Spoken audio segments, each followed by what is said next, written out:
Bible నుండి ఒక అధ్యాయం చదవటం కష్టం, కానీ ఎంతసేపైనా వాట్సాప్, ఇన్స్టాగ్రామ్ చూడటం చాలా ఇష్టం. 2 గంటల సమయం ప్రార్థనకు కష్టమైన పని, కానీ 2 గంటల సినిమా బోరింగ్గా ఉండదు. చర్చిలో 10 రూపాయలు అధికం, కానీ షాపింగ్లో 1000 రూపాయలు కూడా చాలా తక్కువ.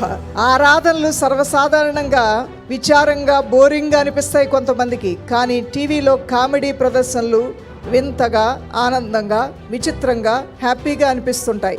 ఇతరుల ముందు ప్రశంసలు వినడానికి, పంచుకోవటానికి ముందు ఉంటాం, కానీ ఇతరుల ముందు దేవుణ్ణి స్తుతించడానికి, ఇతరుల ముందు దేవుని గురించి చెప్పడానికి మాత్రం వెనకుంటాం.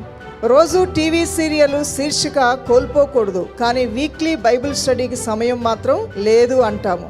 చర్చిలో చివరి సీట్లో కూర్చుందాం అనుకుంటావు, కానీ లోక సంబంధమైన కార్యక్రమాల్లో ముందు సీట్లో ఉండాలని కోరుకుంటూ ముందుకు వెళ్తూ ఉంటావు.